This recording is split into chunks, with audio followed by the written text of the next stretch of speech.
everyone. Thanks for joining me for another episode of Coffee with the Coach. Today I've brought a cup that I have had for quite a few years. My oldest daughter took a group trip with some friends from college to Europe when she was somewhere around her junior year, I think. And she brought me this back as a souvenir. Mind the gap is what the subway conductors say when you're getting on or off the train to remind you to watch that space between where you are and the platform you're getting onto so you don't trip and fall over the gap.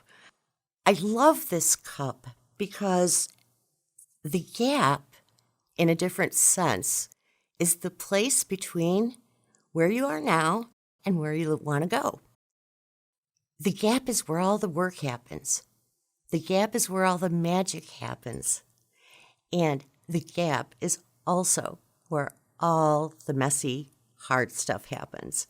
So that's the part I want to talk about as usual, the hard stuff. I mean, the easy stuff, you guys got this, but the hard stuff, maybe you need some encouraging words. So let me tell you what I think about the gap.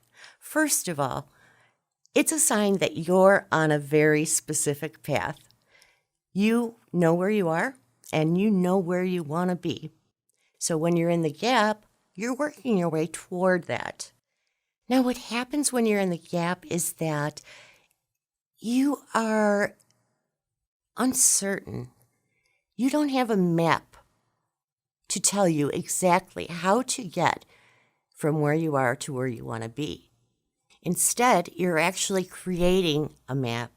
So you have the added responsibility and pressure of figuring out what the next step is supposed to be to create this map, and also doing what the map tells you to do so you can take a step forward towards your direction. A friend of mine, a fellow coach named Carrie Knowles, did an incredibly powerful video about the changes that happen in the gap, and I will have her contact info in the show notes. She talked about how when a caterpillar goes into its chrysalis, it's a very, very messy process. The caterpillar actually kind of turns to goo. I didn't know this, and I never really thought about it before, but it turns into a goo-like substance. If caterpillars have any amount of sentience, I can't imagine what thoughts are occurring. While it's changing, it's becoming this new thing that it had never been before. And by the time it's ready to emerge, analogy for getting where you want to be, it is a completely different entity than it started out as. Carrie is magical in the way she talks about this. I'm a little more pragmatic because I'm thinking about it in terms of reaching goals in real life. And I'm in that process right now. I'm learning how to become a more visible coach. I am stepping into ownership of my role as a teacher. I am learning to be the person I have to be in order for those results I'm working toward to come into being. So this is my green, messy glue stage you're seeing here. It's not a horrible place to be. It's just one of a lot of uncertainty.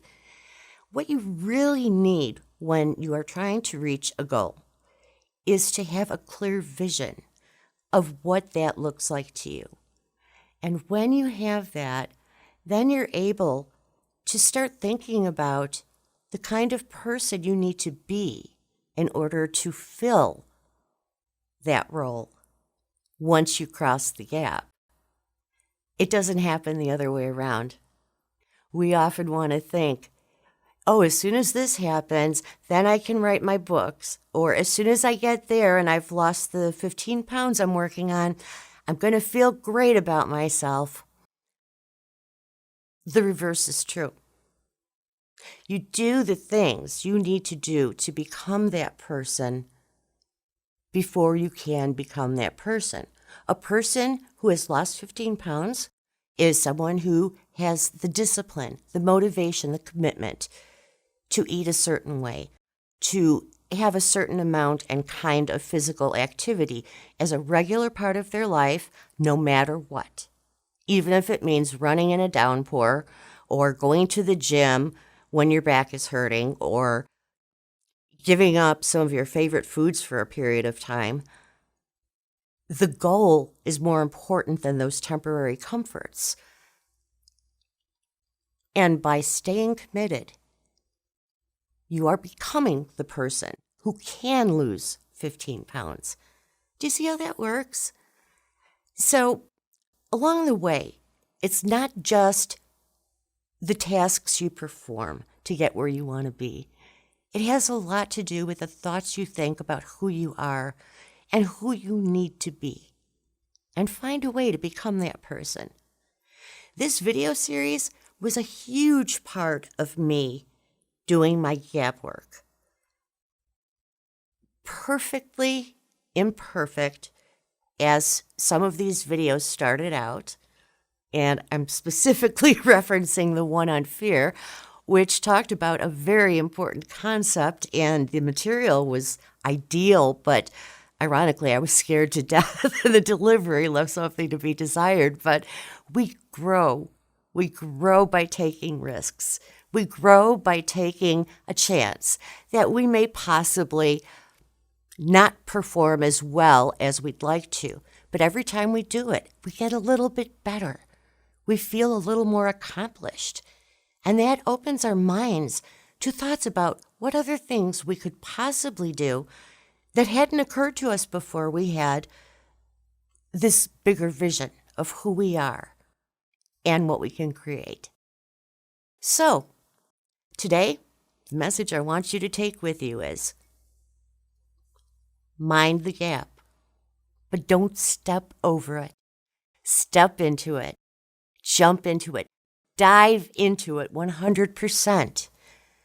Be perfectly willing to be covered and changed into green goo, because when you come through, it's going to be the same kind of magic we see when that butterfly emerges. You got this. Thanks for watching. We'll be back again next week. This is Dawn Williams. Please be sure to hit subscribe and turn on your notifications. And as always, a shout out to CalVision's video production for the amazing work they do for me on these videos. Have a great week, guys. Take care.